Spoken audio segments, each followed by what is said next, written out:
Go.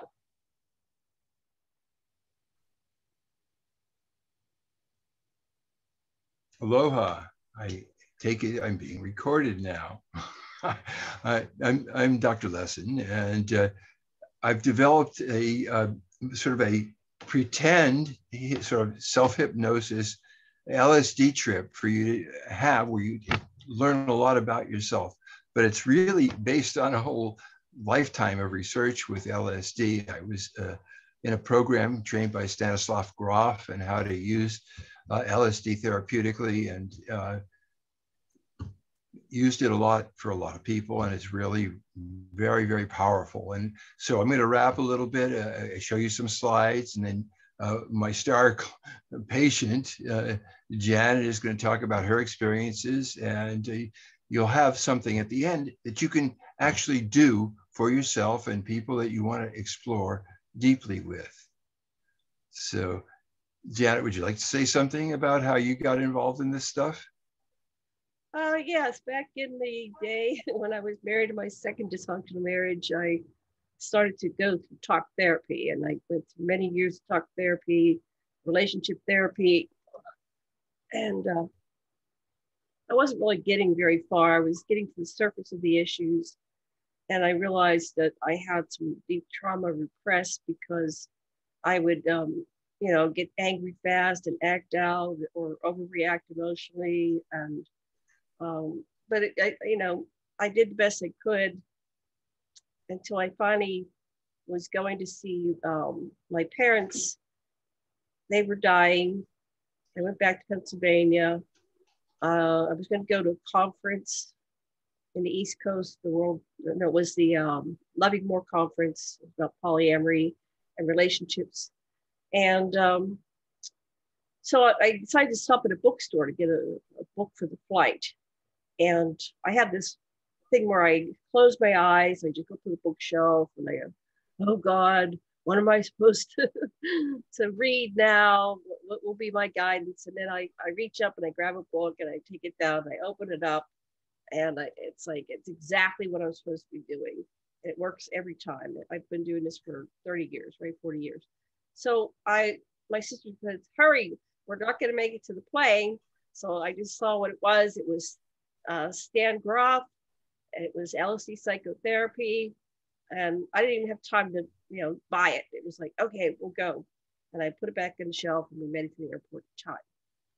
So then I get to the conference, and long process, but I finally meet Dr. Sasha Alex Lessin.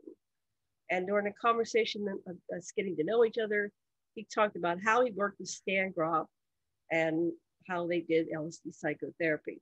So that was my introduction to it. It was like a psychic message that came true. And I said, oh, I'm on the right path. This is where I'm supposed to be, what I'm supposed to be doing. So then I ended up moving to Maui. I was living on Oahu at the time. I went back from Pennsylvania, New York, back to Hawaii where I was living. And we got to know each other better. We were on the phone and talking to each other. I was in this very dysfunctional relationship. The poor man is now dead. He was an alcoholic. And I just had to get out of it.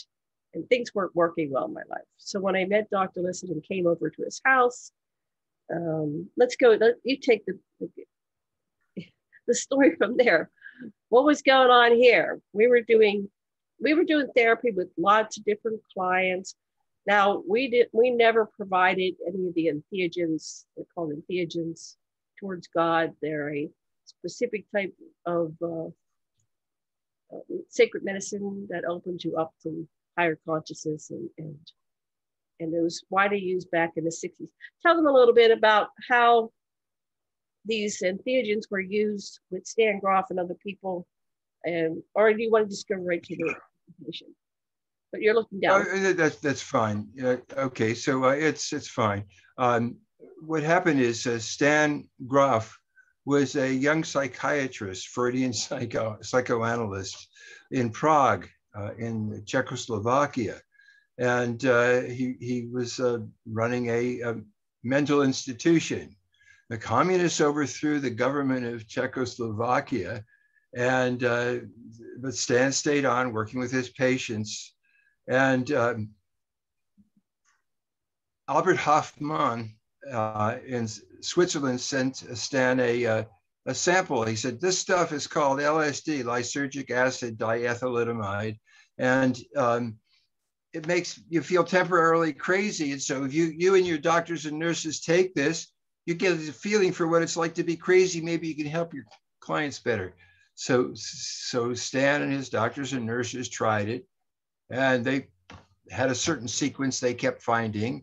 Then they started giving it to patients, and the patients started getting well. And this was the most amazing therapy. It isn't just they take this stuff and something happens. They take this stuff and they've been cued into go back to the things in your childhood that affected you, go back and so forth. But everybody, doctors, nurses, schizophrenic patients, all went through this same sequence. They went through something sort of reliving their birth, and also they broke the rules of psychiatry because they wanted their therapist to hold them, and all this stuff happened, not at all Freudian. Anyway, so the communists took over, and Stan was really being successful getting people healthy. And the communists didn't like that because they were using the women and men that were in the mental hospital as slaves. And so Stan was getting in big trouble. Well, he had scheduled to give a guest lecture at Bethesda, Maryland. And so he took all his notes, and he got off the plane in Maryland and said, I want asylum, get me out of these. The commies have taken over Czechoslovakia, I got to get out of there. And so he worked for National Science Foundation and National Institutes of Mental Health. And they did all these experiments, and they were wonderful, absolutely. They really were great for helping chronic alcoholics, acute schizophrenics. They gave it to rabbis and priests and imams. They gave it to criminals. They gave it to every artist, and people had the same sequence, and it was working. Stan published all his stuff in Psychology Today. It was working better than anything. But the CIA thought, that would be great stuff for interrogating enemy agents. So they invited naval intelligence to a party and spiked them, and these guys, one of these Navy spooks actually jumped out the window and committed suicide. He thought he was crazy. And they did all this, and they decided also when they were, the CIA decided that when the students were looking like they might interfere with the Vietnam War, they decided to distribute LSD en masse to all the kids they could in the Santa Cruz area, so they wouldn't be concerned about the war. They would just be tripping and so forth. So it was made illegal. When I was working at the Waikiki Drug Clinic, and the cops kept bringing in all these people that were having bad trips, and it was easy for me to deal with them using primal therapy and Gestalt therapy and the stuff that I had. But then I heard about Stan Grof's program, where he was specifically working with people that were having acid trips, how to turn acid bummers into great growth opportunities. So I signed up. We did an apprentice program for 3 years. John Mack was in it with 30 other therapists. And we've been doing this stuff as holotropic breathwork, where most of the time people do it just as breathing. But a certain percentage of people take entheogens, that is LSD or mescaline sulfate or things like that. And before they get to the venue, and then they start having their journey too.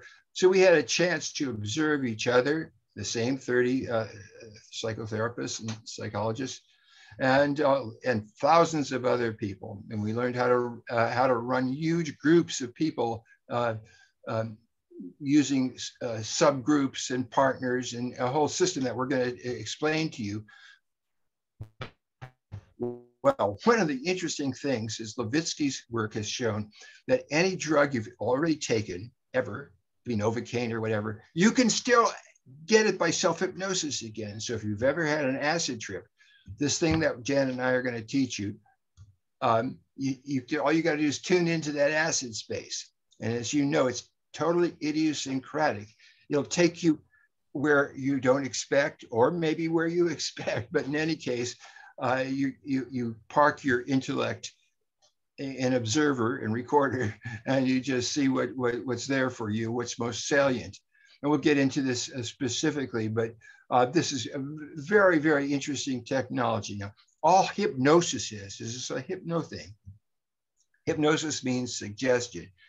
So if I say to you, listen, I want you to raise your right hand if you're hypnotized. Raise your left hand if you're not hypnotized.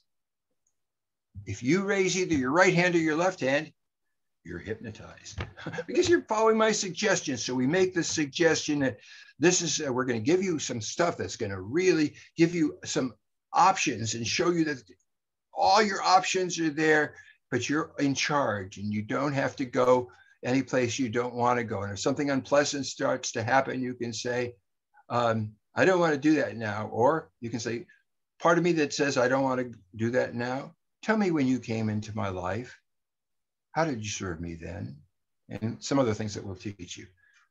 Janet, would you like to say something else before we do some slides? We should just start the slideshow and then it'll make more sense. Okay. So down at the bottom in the middle, you hit the share screen. And you got it? You got it. There you go. And then you're going to, there you go. From the beginning.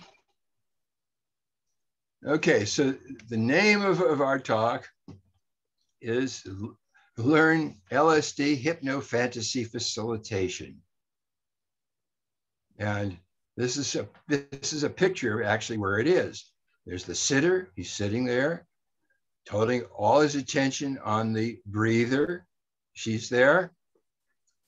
He's breathing in and out. When she's breathing in and out, he keeps his attention on her for 3 hours. If she hasn't taken any real physical LSD, and for longer if she has, and there she's having whatever experience she is having, whatever they are, she's just letting it flow. Okay. Right. So these are facilitated. So it's important to get These are facilitated sessions. Go ahead, Jen. This isn't taking a substance and then going to a party. This is a therapeutic setting, and it's facilitated by someone that's, there's somebody running the music. So you go into this music that doesn't involve language for the most part, or if it is a foreign language, because it takes you different space, but we don't want it to be directed. So this music also changes from maybe soft to drums and powerful evocative music. So, okay, your turn. The setting, setting. Tell us about the setting. Well, the point is you've got to be someplace where you can make lots of noise and you can scream and the cops won't come and shoot you. And so that's really important. You know that you can make noise and it's okay. And you got to have lots of stuff ready to use. Drinking water, towels, blankets, pastels, crayons. And you need a sound system that's really powerful, or evocative music also works. I had some musicians, that works too if you have the right musicians. Now you have to have padding because people are going to be hitting and kicking on a mattress, and sitters, as you saw in the first slide, have to be comfortable. And then you have to have ready certain things like these big pieces of drawing paper with a little circle in the middle. We'll talk to you why you need these. Okay, so, and how you set the thing is you have pairs. Now, if you're just doing it for 2 people, that's the pair. But if there's a bunch of people and they have to decide who's going to be in what pair and who's going to breathe first, like if you're doing in 2-3 hour sessions, who's going to be the first breather and who's going to be the second breather, they take turns. And there's some conditions in which you sure should not do this. Don't do it. Don't do it if you're pregnant, because you're going to be hitting and kicking and your uterus might be contracting as you relive your own birth and all kinds of stuff like that. So don't do it if you're pregnant. Don't do it if you're health compromised. Certainly don't do this stuff if you've had surgery recently, because we want to keep you in stitches as long as you're supposed to be. Okay, so those are just the caveats. Did you add anything there, Janet? No, next slide. Okay, so we don't just take you into, and if you're going to do this with other people, you don't just take them right into all this stuff. You get them ready to have an experience and be able to come out of it as okay again. And the thing is, if you do this, if you conduct people, like we do, and say, look, we're not giving you any drugs, and this is a drug-free thing, or, whatever. But some people may well have take something. So you've got to be able to make sure after you do this little ceremony where you do the pretend acid, in case somebody really has done it too, you still have 45 minutes before they come on. And so the preparation for all of this is what we call centering. We teach people how to witness themselves, how to accept themselves, how to see their different parts and what the different parts of them want and what the different parts of them need, and how to center themselves so they can coordinate these parts. Now, everybody's got alter egos, sub-self, aspects, different attitudes, whatever you want to call it, but these things all have something to contribute to you if you tune them in. So we teach you this because when you start doing the mock acid trip, you may well see instinctual or sexual parts or vulnerable parts that are way, way beyond what you ordinarily would ever express to anyone else. And you might you need to be able to hear what they need and to coordinate it and not let them take you over. And some people don't even know that they shift from aspect to aspect. So they're sweet little giving person, and then they're a raving rager, and then they're a quiet little wallflower, and it's the same person. We'll see a little bit later how Janet found out she was a shapeshifter. Do you want to say anything about this far? Yeah, everybody has sub-personalities. We have our, most people know about parent, adult, child, but it's more complex than that. You have your inner mother, inner father, your inner child, but you also have your inner athlete, your workaholic, your person that wants to play and Peter Pan. So we're very complex people. Now, when you develop what's called an aware ego or a center, you become conscious. It's like operating a motherboard. You become aware of your subpersonalities, and you learn to manage them and control them. And if a bear is attacking, you go into your instinctuals. But if it's just somebody that you talk them down, you go into your intellect. So you learn how to shift into the different subpersonalities within yourself, which we call it coordinating your inner voices with your center, and you become empowered. But this is a lifelong process. And so I encourage you to go to Doctors Hal, H-A-L, and Sidra, S-I-D-R-A, Stone. They have a website. Hal just passed last year. But they have, a lifetime of information. He was a Jungian psychologist. They're both highly trained, and they set up a whole system of developing your aware ego, which, they've trained thousands of facilitators around the world. So Dr. Lessin and I both studied with Doctors Hal and Sidra Stone. Dr. Lessin studied about 15 years. I was only there for a couple training sessions, which were a week long themselves and very intensive. And during that training session, I, went through all the different procedures, different therapies. So I was being facilitated by this wonderful lady who was an advanced therapist in the program. And she had me stand in front of her, and I would shift positions through standing. And when I would shift into a different position, I'd say, I'm this voice, my inner artist or whatever. And I would allow that voice to express itself. So she'd say, well, go to another. So I shifted to like 17 different subpersonalities. And she stopped and she says, oh my, we have a shapeshifter. She was British. So sorry for the poor British accent. But anyway, so I didn't know if that was good or bad. I thought, oh, I'm doing the exercise right. But over the course of time, I realized that I was probably pretty shattered. I was barely able to manage all these subselves, and so I needed a lot of work on myself. So I committed to working on myself so I could be a better human being. And I started doing these sessions with Dr. Lessin as a co-facilitator. Whenever you go into those types of things, you learn. Every time you go into a session and it looks like it's about somebody else, but actually everything in existence is about yourself. There's always something in there for you. So I, I've been with Dr. Lessin since 1997. So I've been doing this for years and years and years. So, and in our practice, we also started doing these holotropic breathworks. And like Dr. Lessin said, sometimes people would take some entheogens, but most times it was just people breathing. And we got a very good effect either way. So next slide, okay? Thanks. So in other words, we've given you an intellectual framework that you can return to.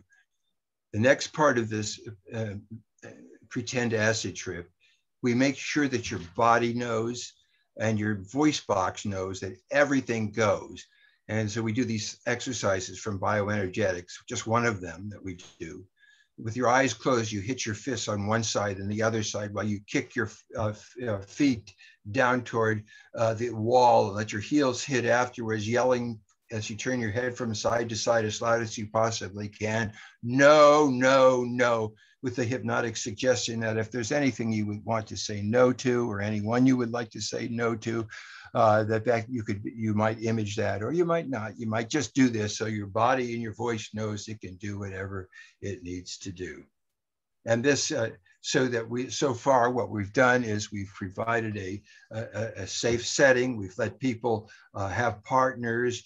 We've done some exercises where you can get to do things with the group, and now we're starting to do things with your individual partners. So while we move into the next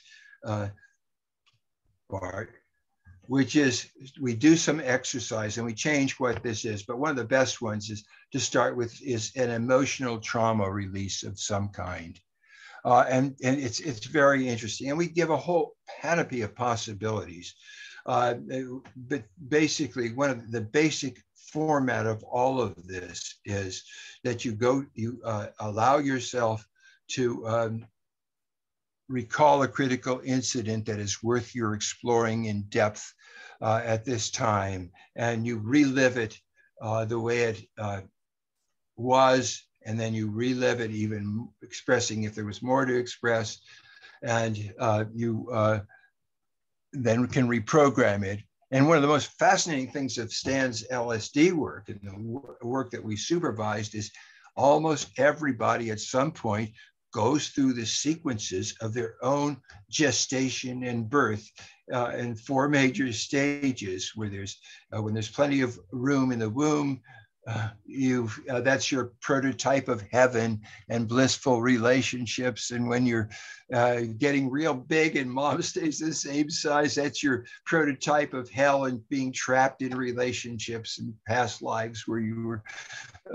imprisoned and so forth. And then the third one is life-death struggle. That's labor. Mother might die, you might die. But if you might learn cooperation, if you're pushing in the same direction, and if that's interrupted with a drug or something, you'll have a tendency to alcoholism and giving up just when you're almost successful. And then there's birth itself, which can be wonderful and celebrative, and that's ecstasy if it's good. And if anywhere along the line there was some trouble in how those matrices, as they're called, perinatal matrices, went on, you'll get to know it because it runs through everything that you are. You want to say anything so far? Should I just keep rolling, Janet? When you're in the womb, you take in everything. Okay. You get if you're growing in the womb and there's bombs going off, or your parents are fighting and your mother's stressed out, you're going to take that in and imprint that. Especially things like smoking and drinking and doing drugs. It's not a good thing for a little infant in the womb to be around. So anyway, so it's very important how you grow a child as well as raise a child. And then when you get into the sessions of, the things like LSD or non-specific inhibitors. And so, but you can do all this preparation, but when you get into the session, you go where you go. So learn to just don't have any expectations. Just realize that your higher self or your higher consciousness is going to take you right to where you need to go. So you can heal those wounds that you have. So you stop walking around as a walking wounded inner child and projecting and acting out your traumas and dramas that you have from past lives and your current life and childhood and everything onto the other people in your lives. So I guess that's about enough. Next slide. Yeah, so in our group practice, we give people which thing would you like to do to explore your, to just get your feelings salient near the top. And so they can clear with your mother, see how you've been pushed or pulled from your own developmental process or so forth. But it's just to get you started, because now you get to know each other. Now you're doing some work with a specific partner. This is a partner thing that you're doing work with. So now you're building trust. Then we do a ritual of ingestion. How about you describe the ceremony, Janet? What's one of your faves? Well, it's nice to sacralize the ritual, and you hold whatever you're going to take. You may not take anything, so you envision, imagine. It's an induction and helps you get deeper into the process. So, but you always respect where you're going, respect the journey, respect the space. You don't walk outside and leave. You stay until it's concluded. You're committing to this whole process and to the people, be it just you and your sitter and the therapist, or you and the group. You're committing to this experience, because after you go through this part where you're breathing and you're having your inward journey, you're going to come out and draw a mandala. So anyway, it's just a little illustration of where you might go. This kind of looks frightening, but you can go to very blissful things and go to heaven and, have a wonderful, lot of whatever it is. You might have positive, you might have negative, but at the end you integrate and you just see them with neutrality, and that this is what was needed to get you where you are today, to make who you are today. Okay, if perchance you actually did do some acid before you started working with your friends in this pretend trip, there's 45 minutes where you don't get into anything heavy so much as you get all kinds of sensory effects. You can see music. We'll be playing powerful evocative music. It's just a very, very interesting time. And then things start getting deeper and deeper. But we start with intentions. I intend during this trip to, and you say sometimes you get what your intentions are and sometimes you don't. And whatever you get is what you get, but you set your intention, so at least that's clear. Everything is then goes to a series of, you're lying on your back, you're breathing deeper and faster and deeper and faster, or just deeper and deeper and deeper, and letting your body relax and imagining you're going down a spiral staircase, which takes you deeper and deeper till you get to a landing. And there's a little boat there with cushions. And you can even imagine at this time, if you're not driving a car, that you get in that boat and that floats you to the other side. That's just a hypnotic suggestion that you can be in an altered state on another side. And then you just turn it over to your higher self as the powerful evocative music comes, and you hook your breath to the music and you let what comes, comes. Your sitter is there with you every step of the way. Next slide. Janet. Next slide. It's there. There it is. Can you see this? Yeah. Right. So we went over. Okay. So you may go all kinds of places: rebirth, childhood memories, past life, other life, etc. You can read it. just realize it's anything's possible. You can go wherever you want. These and then some. And we're here, you know. Yeah, one of the most interesting things, Janet, you know, is when people were like Christian people, they just wanted to see something holy, and they kept getting these blue guys. Why is this? They kept seeing Christians. Things like that happens. It's like not what you expect, even in these categories. And this is, and so what this whole purpose of this going over possibilities is we exhaust all the ones we can think of and then say it might be something you didn't expect at all. And so some of these pictures, if you look at each one of them, and if you replay this when you're doing your trip, even, I'd suggest use the slideshow and just take the time to look at each one of these as you come on to the make-believe acid. Okay. After 3 hours of this, maybe I should go back and say, well, let's not, what happens here is you're lying for 3 hours, breathing deep and fast. If you want your sitter to help you breathing deep, every time you breathe deeper and faster, it takes you deeper. If you need some body work, like to push on it in a struggle with somebody or be held, your sitter's there to do something and bring you water. The music is powerful and it changes and things are going on around you and you interpret them while you're breathing according to what your experience is. So I remember one time when I'm breathing on one side of me, there's this person crying and crying and someone saying, oh God, it's terrible. They burned everybody. And some on the other side, oh, baby's being born, how beautiful. It's the same. So you can see everybody's trip is idiosyncratic. It's their trip. And we don't interfere with how they symbol things. And when it's all over, we don't even talk. We just put the paper in front of them with a little circle on it. And they just draw. And they still don't talk. And then they come together. Now, in the next slide is where you'll see people sitting behind their drawings. They're on the left. And they share. Nobody interprets anybody else. This is each person's symbol and way of experiencing is their trip. It's very important to allow that in this kind of work. So people say what they want to share of their experience, and they look at their drawings, they show other people what they've drawn and how they relate to it. And if they're on acid, the drawing will keep drawing itself while they look at it. Janet. Right. So we use a plate, and we put a plate down the center. That's a circle. So that's the part of your mandala. But some people draw outside of the the mandala.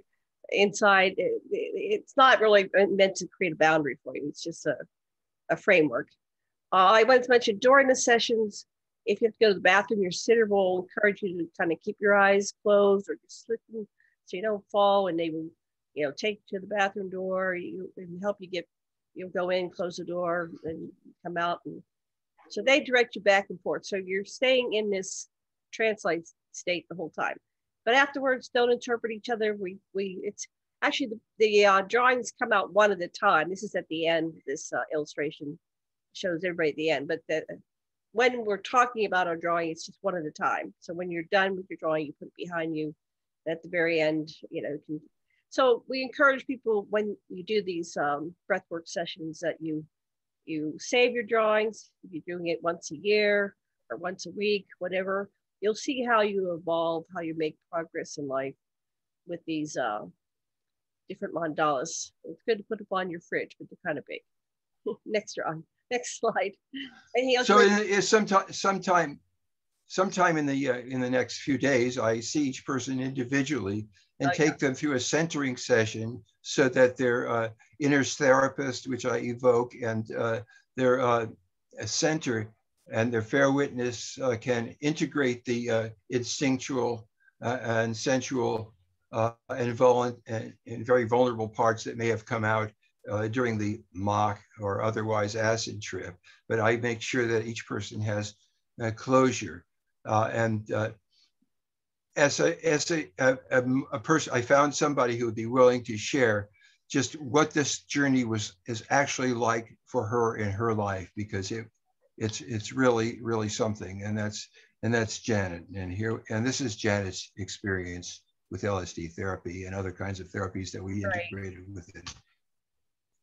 So, I've been doing therapy on myself and with other people most of my life, but really at a huge accelerated levels at Dr. Lessin in 1997, because I had an extremely crazy childhood, and I had to integrate what had happened to me, how it had split me into these subpersonalities, and to find and reclaim the lost parts of my soul. So finding this relationship has basically saved my life.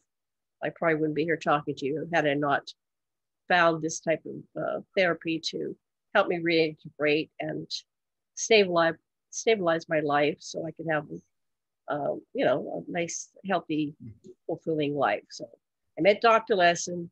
Not everybody gets to marry their therapist. So we fell in love when we met. And I think I'm really blessed. So let's go to the next slide. Thank you. Dr. Lessin's controlling the slides. Okay. In my first facilitated session, I realized that I had difficulties in several sexual acts that I wanted to do. And there was some kind of trauma, repressed trauma there. My mother was also abused, and so I'm not sure her trauma because I never got to talk to her about it, and she's dead. But looking back on our relationship, she was very split, and people thought she was kind of mentally ill. She was on a lot of Valium and stuff back in the 50s and 60s. The doctors didn't know how to work with it, so they just said, take a pill. And they wrote a song, Go Ask Alice, and Mother's Little Helpers. So anyway, my mother was one of those people that was medicating and not dealing with her issues, nowhere to go, no one to talk to. But I was blessed, born in a different generation. So, but she acted out on me, and she would do dramatic and traumatic things. One thing that happened when I was about 4 years old, there was a man that had access to me, and he orally raped me. My mother, caught him doing it and tried to stop him, but the damage was done. And so I had a out-of-body experience. So this was in 58. And my mother, it's just an illustration. My mother tried to pull the guy off me, but it was too late. I was dead. There's a certain point in your body where you choke when something goes down your throat. And so I was dead and out of body. Next slide, please.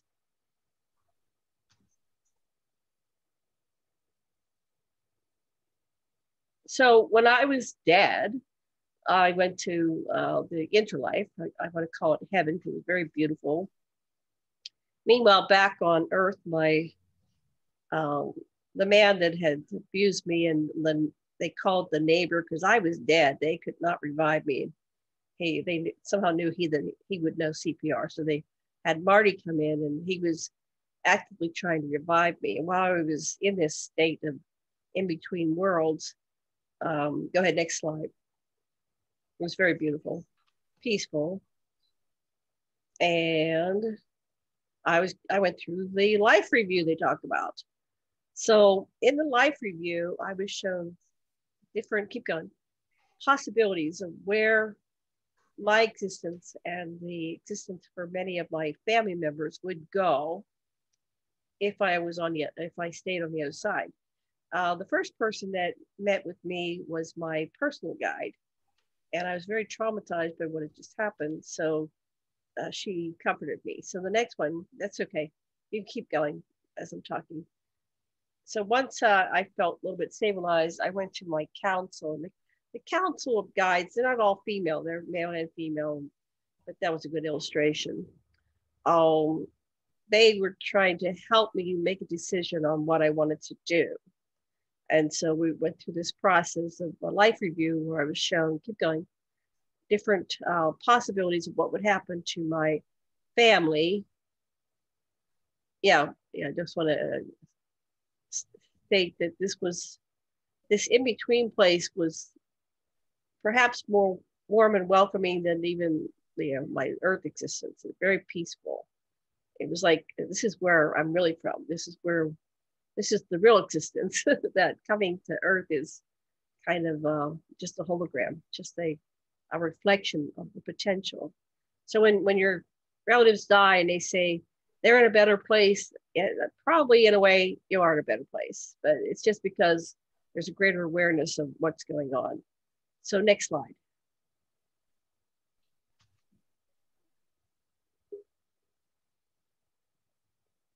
So keep showing the slides as I'm talking, okay, honey?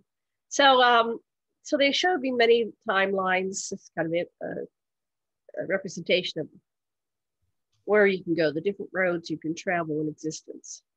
In one timeline, my mother went to prison because she didn't stop this man from killing me, and they blamed her for manslaughter. In the next timeline, I should say, oops, keep going. The guy who was my perpetrator was Harry. He went to prison, and so he met he paid for his crime. Your dad went to prison for killing him. Oh yeah, Dad. Right. Right. Well, that's it. That's right. Sorry, I'm not reading what I said. Yeah, my dad got upset and he killed Harry. He went to prison, so I couldn't allow it to happen. I'm sure there's another timeline where Harry went to prison, but that didn't happen either. Okay, next slide. Next thing happened. I'm reflecting on my family members. So my brother could not stand that his little baby sister had been killed in such a way that he committed suicide. And in another timeline, my sister was so upset that she overdosed, although she doesn't do drugs. But anyway, somehow she overdosed. She died too. So I was shown how if I stayed, keep going, in this other world, there's a representation of my sister overdosing. Okay, next slide, please. If I stayed, and I don't know why me, but if I stayed, the entire world, it's kind of like that movie, It's a Wonderful Life. It's a butterfly effect. If this one thing changes, then the whole world has a disaster. It happened to be me. I'm some kind of critical key for the continuum to go into a right positive timeline. So next slide.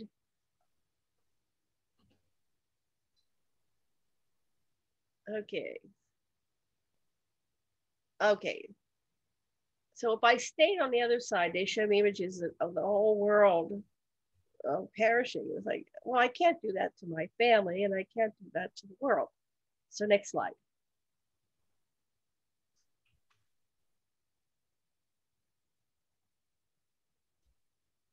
And then they showed that if I came back and I did my life's work, I finished my mission, why I agreed to incarnate in the first place, the world and everybody, my family, would end up on a positive timeline.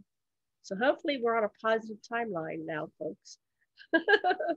So right now we're having a lot of difficulties, but I think ultimately it was a positive outcome. Okay, continue, please.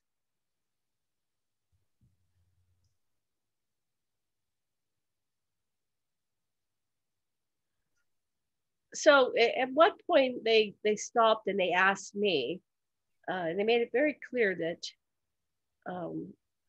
based on what I chose, there would be these different outcomes. So, but they did let me know that I was the chooser. You know, some people say when they die, they made me come back. No, nobody makes you come back. Ultimately, you make the decision to come back. And, you know, it's very tempting to stay there because it's just so beautiful. It's like swimming in a sea of love. But ultimately, I can't speak for others. I decided, no, I'm coming back because there's my job, my mission is not done. Next slide.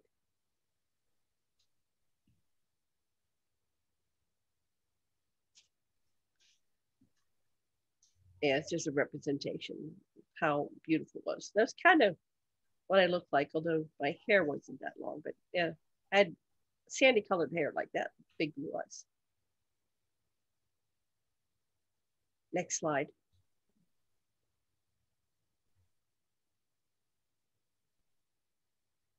So I chose love, and I think that's for me.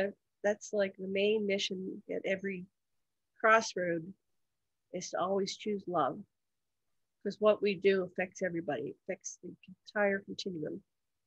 So if I confuse, just filter it through. Is that kind, loving, conscious, compassionate, considerate? Yes, no, but always go down the path of love and honoring everybody and everything. Next slide.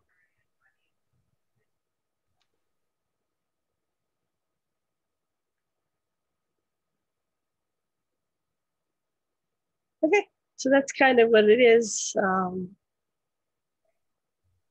And I know it's hard right now. There's a lot of things going on. We're still in the middle of COVID. We're starting to make progress. But everybody, if we all just stay positive and love and appreciate each other and every moment we have, we are gradually as a group bringing us into this positive timeline and a better outcome for everybody. Next slide. There. So I wrote this one book called Dance of the Souls, and that's just the beginning of the journey. It's called Pierce the Veil, because in there I start breaking through the veil of unconsciousness that we all agreed to take on when we incarnate into human form, into the flesh, into the world, which is basically a world of amnesia. We agreed to go unconscious to have experiences so we can learn and grow and evolve and contribute to the continuum. We have these individual experiences which help us to diversify creation and contribute to existence and be co-creators with God source and universal consciousness. So that's book one is Pierce the Veil, and I'm working on another book called Dragon at the End of Time, and eventually I'm planning on a second one to Pierce the Veil, to Dance of the Souls, and a third. And I do what I do. So thank you. We do these types of sessions. We're starting to open up again after COVID, and people are starting to come to Maui. If you want us to travel where you are, we'll have to play it by ear from now, but we'll see as things improve. And it's a group thing. So we all focus on love, and that's what we get. You get what you give. Focus on love, and you get more love. What would you like to say, Dr. Lessin? If you have taken this boat at some level of your consciousness that floated across the gentle waters to the other shore, where you have been having an adventure, whether you're aware of it or not, as we said, each one of these possibilities, your mind may well have flashed rapidly on something like that. And so whatever that you can wish to take with you, you could take with you. But in any case, it's time to return to the little boat, get in the cushions, let the tide rise, float you back to the landing, go back up the spiral stairs to wherever you are. And I hope you're not behind the wheel of a car and you're wide awake now. That was our little journey. Happy holos. Thank you so much. We're going to be doing these little recordings for you, and hopefully we can shed some light into existence while we have our lights to shed. All righty. Well, thank you very much. So I'm going to take back the screen. Aloha. And aloha, love and blessings, and join us again next time.